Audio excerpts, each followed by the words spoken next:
Welcome to Simply Trade, brought to you by Global Training Center. My name is Lalo, and together with my co-host, Andy Shiles, we have well over 60 years of combined trade, logistics, and supply chain experience. Along the way, we have seen and experienced different challenges in trade compliance. We decided to put the show together and call on our friends and colleagues in the business to discuss these topics and just hang out with us to shoot the ship on all things trade. Thank you for spending some time with us. Enjoy the show. Well, we're recording. All right. Well, we're back. Day one here, towards the end of ICPA, Andy. Can you hear us? How's that? Am I close Yeah, enough? I can hear everybody. So. Okay. You know, even when I whisper, it's like, shh, be quiet. Yeah. No, actually, this has been a good conference so far. There's been a lot of good interaction. There's a lot of first-time attendees that I've been able to talk to, and some good sessions here and all that. So, Bernie, you're with Flexport, huh? I am. Bernie Hart. Yes. Okay, so we're sitting here. Bernie Hart's come over to talk with Lalo and me, and give us a little rundown. So now y'all have a booth over there, I see. We do. Right? We do, okay. yes. So first off, Yeah. is this your first ICPA conference, or you been to several? Yeah, several. Several. Okay. Decades. Yeah. There we go. And what do you think, though? This is post-pandemic. Yep. This is the fall conference of ICPA, and traditionally, before the pandemic, Yep. the fall conference here in the Dallas area has been running about 300 people. Yep. And guess what? There are just under 300 people here today. And there's another almost 100 people online. Yep. And so this is one of those things where, I mean, hey, it's almost like it's good to be back, isn't it? Yep. We're almost back. So, I'm right so there. are you seeing some good activity in here? Yes. Yeah, definitely. A lot of good foot traffic in Yeah. front of the booth, a lot of good conversations. You notice even when you look at the agenda, there's a lot of really relevant topics like Right. forced labor, sanctions, what's going on with Russia. There's a lot of good discussions. So. Man, I tell you what, talking about Russia and that situation in Ukraine, there's companies that are wanting to do business with Ukrainian customers, but the problem is their economy is just devastated. Their financial system is devastated. So, I mean, people are not in business for charity. It's a case where you got to do something there. And on the same token, if you're doing business in and around Russia, it's going to be even more difficult than it was to do business with them. So that's a tough one. Yeah, it really is. So. It really is. Like everything in trade, it can change minute to minute. And you just need to stay on top of it. You need to make sure you've got your processes and procedures in place, but always following the law, always to be compliant. But where there's a will, there's a way. Trade always seems to be able to happen. So, let's put our best foot forward and make the best of it. and make the right decision. So let me ask you a question, Bernie. As far as with Flexport, what is it that y'all are doing here and your main focus of what you're striving for as far as at this conference? Sure. So we take what I would call a unique view on international trade. When I think of international trade, when we think of international trade, there's really three supply chains that execute at the same time. There's the physical supply chain, there's the compliance supply chain, and then there's the financial supply chain. Okay. Minimizing duties, taxes, and fees. Right. So what we're about is building the platform that will handle all three supply chains simultaneously, regardless of who the importer or exporter is.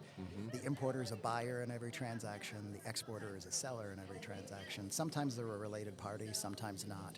But they're all looking for the same data and information, and they're looking for that data and information at the part and SKU level. So what we're doing is we're capturing all of that data on one platform and then making it available to all the supply chain partners that a client happens to have. So to me, it's a very unique approach to Right. a value proposition that is different than what you traditionally see in the marketplace today. So you're in building that data, you're sharing, I guess, your clients' information with their respective vendors. For what purpose? Are you having them then take that information and put it on the paperwork so that at the origin it has all the detailed information ahead of time? Yeah, so it's a little bit of, it can be modified based on what the client is looking for, but in our view, it's not so much about what Flexport has to offer, any of that. It's what is the value proposition that is unique for that specific client. So what we are basically doing is the client authorizes who of their supply chain partners can have access to the platform. We allow everybody to have access to the platform. So between an export and an import, there's traditionally 16 handoffs in any supply chain, and they're all looking for the same types of data and information. What is it? What's its value? Where did it come from? Country of origin, things along those lines. So what we're doing is we take in a product library that is unique to that client. We then load in all of the attributes at a part and SKU level. Okay. That's kind of point one. So let me make sure, because I'm dumb as a box of rocks here, okay? I got to take this through and make sure. You're not. So it's like, all right, so when you're talking, it's like, all right, if I give you a file, let's say in that file, I have a part number, and it's a widget that's a blue widget, whatever, and I'm sourcing it from, let's just say, Vietnam. Yep. I may or may not have the classification. Chances are I do, but let's just say I've got the classification with that. Yep. And then more specifically, the U.S. classification. Yep. Yep. Okay, so then I give that to you. Are you adding more, when you say adding attributes, are you adding like PGA data, like a other governmental agency type information to it, or something else? Yep, so it depends on what the client wants us to do, and there's a couple of ways to go about this. So any attribute at a part or SKU level by country, we will store in our database. Okay, we want all of that data and information. Now, your HTS code determines duty rate, but it also determines admissibility into a country and out of a country. We attach all of those data elements at a part level if the client says, Flexport, we want you to do this. All right, so Flexport, I want the whole ball of wax. So as we're going to go down this road, the other question would be is like, okay, I can give you the U.S. Harmonized Tariff Number, but I take this product now and I'm exporting it and I want to send it to, let's say, France and Argentina and, let's say, Singapore. Would you be able then to add the appropriate classifications of those countries for that, or how would that happen? Yep. So what we like to do is work with clients and understand what their NPI, their new product introduction process is. And that's if a SKU or part number has changed or it's a brand new one. And then if it's a brand new part number, let's say it's my glasses, if the marketing plan says we're going to sell this in 13 countries, tell me what those 13 countries are. Give me form, fit, and function. I'll go get my own pictures. I'll go grab information off of websites, publicly available information. I'll attach all of that, and then I'll classify against all 13 of those countries by way of example. And then load that into our database. Now you're enabled for international trade. Okay, so with that, let's take it to the, because most compliance people would go, oh man, that'd be fantastic. You got all this information. From a purchasing or sourcing perspective, from a transportation or logistics perspective, so what? What's it get me? Yep. If I'm a officer of a company that has overall compliance or something, or even just the logistics umbrella, so what? What's the big deal? Yep. Tell me, why would it benefit a company to go so far with what you're talking about? Yep. So there's the physical supply chain. We're going to stay away from that. This will help you on the two other areas. This is going to be compliance and then the financial side of it. So what you really want is every business, whoever the importer, exporter of record is, has to demonstrate reasonable care. One of the great ways you demonstrate reasonable care is by having a product library that has your data in it as a source of truth. Because at time of import, I'll just stay with that, you have to have the most timely and accurate information at time of import. The product library becomes what we refer to as a source of truth. If it makes sense for that client. I've got some clients that it doesn't make sense for them, but the ones that do, we do. So you load all of this information in advance. So now it's sitting in the product library. Now I'll just stay with an ocean shipment. You've got an ocean shipment that's coming from Taiwan into the United States. Now, what you're going to get off of this is the ISF, hopefully it gets filed 72 hours in advance before you pack it out. Then you get the packing list. 3 to 5 days on the water, you're going to get the commercial invoice. We ingest all of that data into our platform. I don't care how it exists today. It can be a PDF, it can be an email. We scan it all and pull it into the platform. When we scan it and pull it into the platform, we compare what's on the commercial invoice by way of example to what's in the product library. So If product number 1 is coming in from your vendor in Taiwan and it's got a different classification than what is in your product library, what does your SOP, what do your business rules tell me to do? Do you want me to override what's in the product library? Do you want me to kick off an exception to you? Do you want me to kick off an exception to one of my brokers and have them address the issue or concern? What that does is identifies the exception much earlier in the process. Earlier in the process, so that somebody, it could be dealt with and you minimize your delays, obviously. Correct. Right. And the other thing I really love about the product library concept is every government around the world has you talk to them at the HTS level, and the HTS level is a compilation of a bunch of part numbers, like my shirt here. Yeah, it's a smart number. Exactly. It's not just a random. It's a smart, first 2 digits mean one thing, next 2 digits, and then you go on from there for those that may not, Yep. Most of us are probably listening going, okay, yeah, we get that, Andy. Okay, yeah, draw me a picture. I got it. Yep. Let's take this shirt that I'm wearing now. I mean, this shirt is going to have a classification, but this shirt is going to come in multiple colors, multiple sizes, short sleeve, long sleeve, but as long as the form, fit, and function hasn't changed, the HTS doesn't change. Right. What businesses want is they want access to information at the part and SKU level from a visibility perspective and from a reporting and metrics perspective. We can capture it all at the part and SKU level. So you will actually be able to see that this checkered shirt in a large, you've got 3,000 on ordered, 2,000 are on the water, 1,000 are still on purchase orders that haven't been fulfilled. You see all of that from a visibility perspective on the platform. Right. Excellent. Well, and here's something else that's another attribute that we didn't even talk about. We talked a little bit about other government agencies or participating government agencies, but in your fabric idea there is certain things like, for example, let's say the buttons are made out of tortoiseshell or mother of pearl. Yep. Well, both of those items potentially have fish and wildlife clearances, right? Yep. So, there's another scenario that somebody may not be considering. It's like, yeah, it's just a men's shirt, Yep. There's other attributes. Yep. Okay, so if we're doing that, here's another question for you. You take in all this information. Does your system have the ability to generate the commercial invoice information and transmit electronically to the importing broker?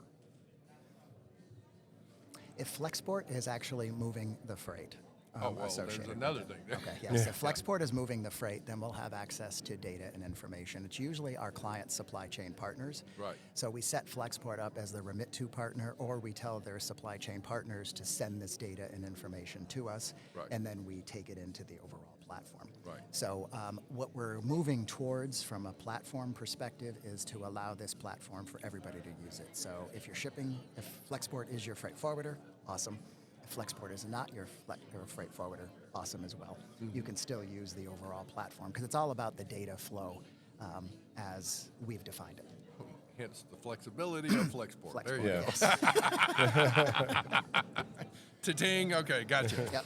Okay, so with that, here's something else I want to throw at you. Sure.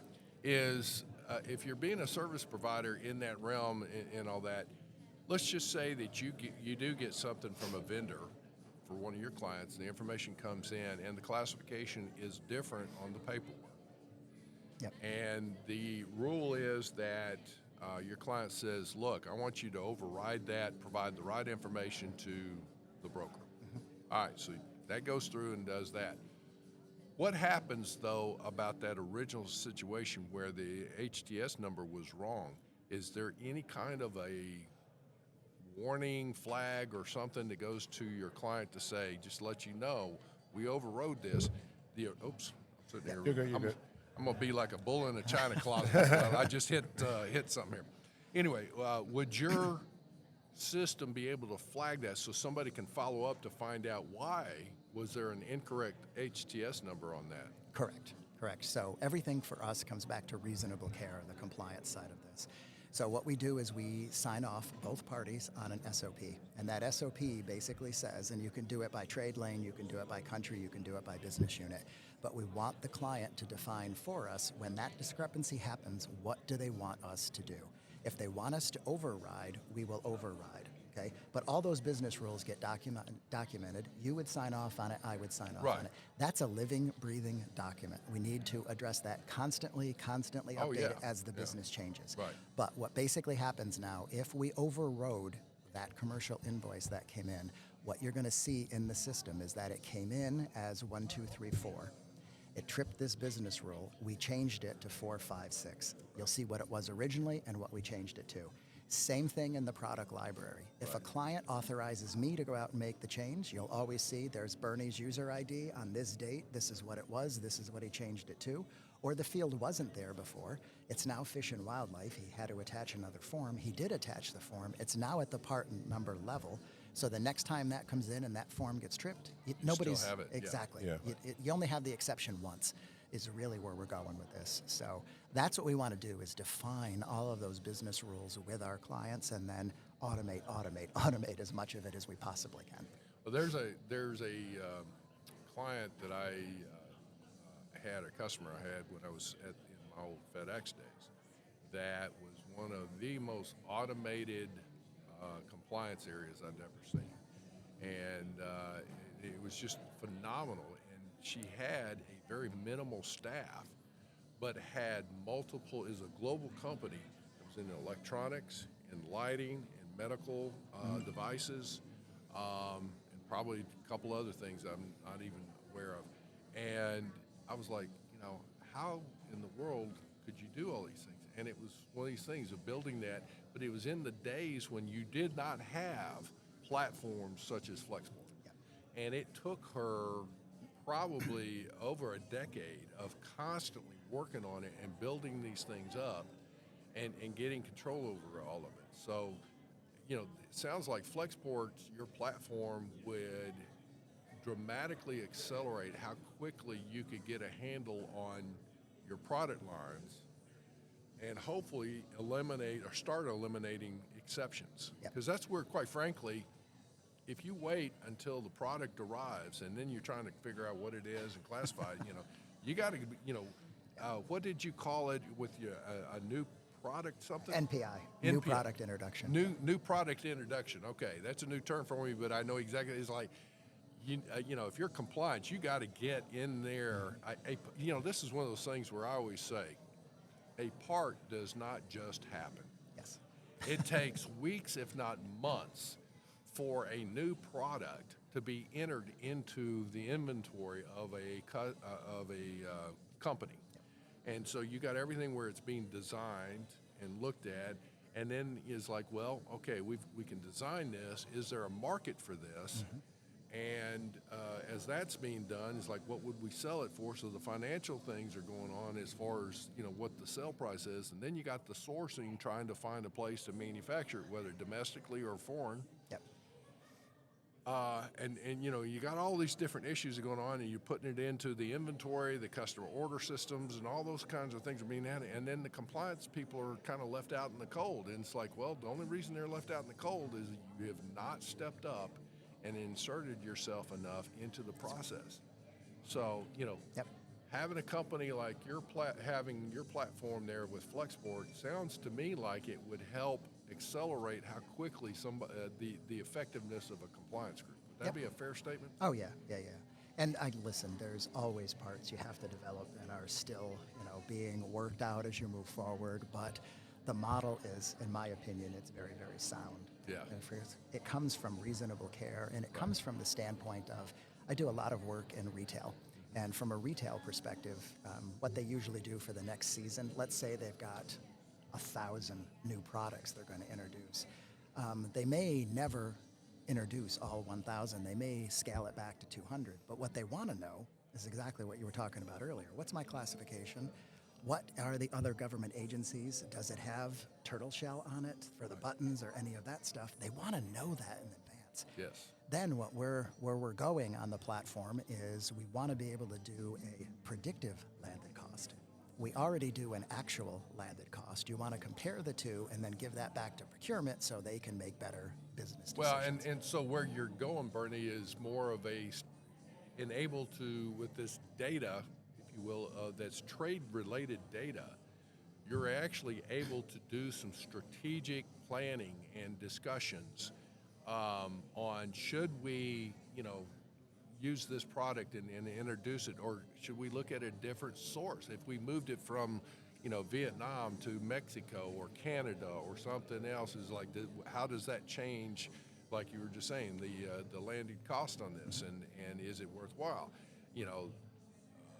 Maybe the cost of the widget may be higher, but the transportation cost is significantly lower. In the holistic view, that may be something that it makes better sense to do it, but you can't make those kinds of decisions in silos where I'm only looking at one piece. So your platform sounds like it'd be one of those that you can look at a wide variety. Yep. Yeah, that's a great summarization of how we're viewing all of this. And what we're really all about is just getting that data and information and then putting the right value proposition in play for that client for however their business executes. There you go. Some are manufacturers, some are suppliers, it all depends. I'm going to shift gears on you. Talk about ICPA in this conference and how's this been a good organization? Oh, so ICPA it's wonderful from the standpoint of international trade. It just in and of itself, everyone assumes it just executes in the background. The only time anybody cares is when something gets screwed up, something's held at the border. We went under a microscope for the last 2 years with COVID and all the supply chain issues, which in a lot of ways is good for the industry because it surfaces this stuff. But you need to be thinking about your bottom line very early in the process because there's things you can do for duty minimization, duty avoidance to get the lowest possible fees. And in the industry in and of itself, the largest companies that have the deep pockets can afford to have the compliance people on a country-by-country basis that enable these abilities for duty minimization, duty avoidance. We want to put that all in the platform. What ICPA does is it helps to educate businesses in terms of what their responsibility is, which is always changing. But as the importer-exporter of record, they bear that responsibility. They can't turn a blind eye. They have to know what is going on, be aware of and planning for. And I think that's what ICPA brings to the table. It allows all of these businesses plus a network. Yeah, well, I have some friends here. I got to tell you, that's one of the things, the networking of it is, it's whenever I come across a problem and I don't know how to resolve it, I start looking around and I'm like, well, you know what? And it's what I call bird dogging. Yeah. I'm going to bird dog this thing. He's like, you know what? Let me call Bernie. Maybe he knows somebody. It's like, let me explain my situation. And then it's like, well, no, I can't do it. But, somebody else over here does. Let me introduce you to him or whatever. And, one of the things I've also made a point of trying to tell people when they're at ICPA, find people to introduce yourself that you don't know, to develop the relationship. But the second thing is go by each one of these exhibitors. Learn what they do, the services and the people and what they're doing. Because the other thing is, let me ask you, have you seen where there's a large portion of the compliance people that are in their jobs less than 5 years before they're on to another company? Right? Yeah. I've told people to say, look, today you may not have a need, let's say, for a Flexport, but you know what? You go to the next company and you very well need, or it may be a case that all of a sudden, hey, I go into a company and they're using your platform. Oh man, now I know what I need to do here and who I need to talk to. So, excuse me. Yeah.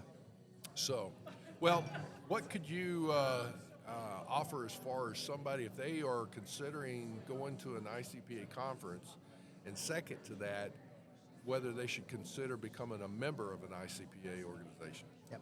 I always suggest that they become a member of ICPA because when you're a member, it's very inexpensive too. It's inexpensive, plus it gives you access even after the conference because you can go out and you can ask questions, you can get valuable information. So just by way of example, if you're looking to launch a broker RFP, you can reach out. People will share with you their templates about how, you know what I mean? Yeah. It's just, that's invaluable.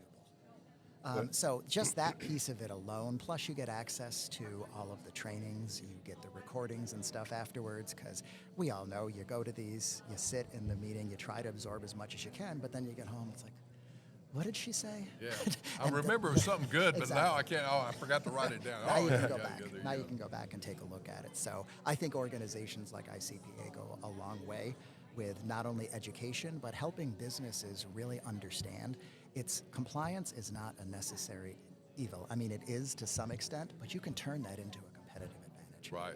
And that's what you really have to do, is get after the data, get after the information, and look for ways to minimize duties, taxes, and fees.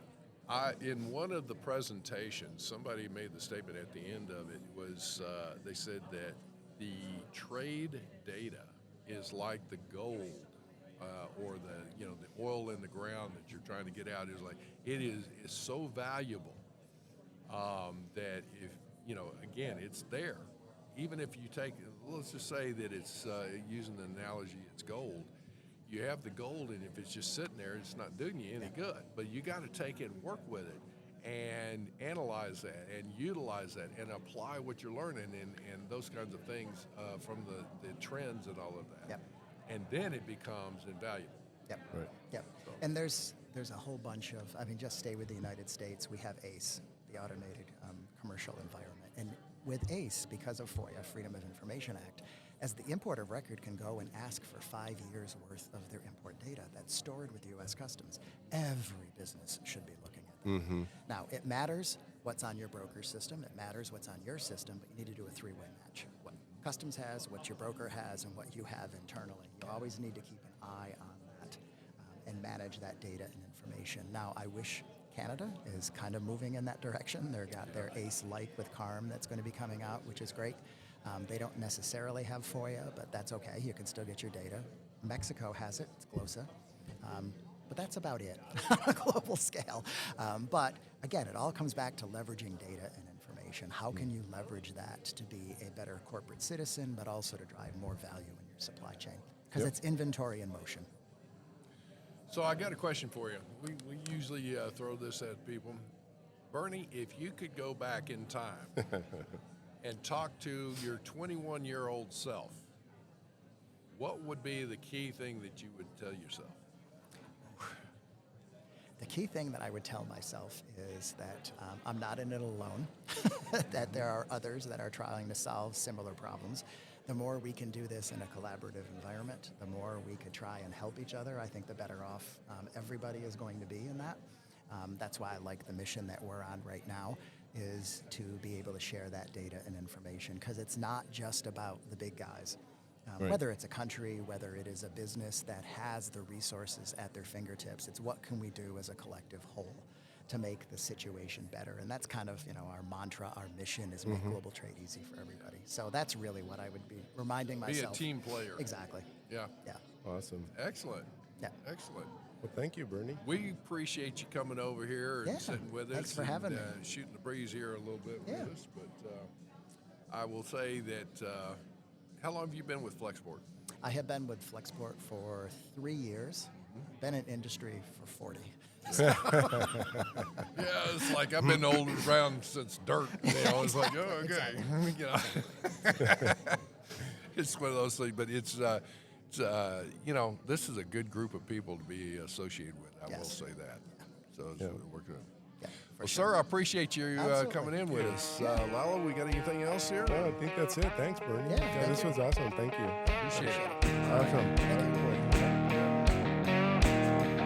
Thank you very much for joining us. Simply Trade is brought to you by the generous contributions of Global Training Center. You can follow the show and GTC on LinkedIn or Twitter and other social networks. Make sure you check out the show notes in the description for a full rundown of today's show with all the important links. Also, make sure that you share this with a friend and subscribe on your favorite streaming platform. We really like hearing from you. If you enjoyed the show, make sure to rate and review wherever you listen to this podcast. If you or someone you know would like to be a guest in the show or would like to sponsor Simply Trade or suggest any topic you would like for us to discuss, please contact us via email at simplytrade@globaltrainingcenter.com, or you can DM us on Twitter at simplytradepod. Thank you again for the privilege of your time. Happy trading. Simply Trade is not a law firm or an advisor. The topics and discussions conducted by Simply Trade hosts and guests should not be considered and is not intended to substitute legal advice. You should seek appropriate counsel for your own situations. These conversations and information are directed towards listeners in the United States for informational, educational, and entertainment purposes only and should not be substituted for legal advice. No listener or viewer of this podcast should act or refrain from acting on the basis of information on this podcast without first seeking legal advice from counsel. Information on this podcast may not be up to date depending on the time of publishing and the time of viewership. The content of this posting is provided as is. No representations are made that the content is error-free. The views expressed in or through this podcast are those of the individual speakers, not those of their respective employers or Global Training Center as a whole. All liability with respect to actions taken or not taken based on the contents of this podcast are hereby expressly disclaimed.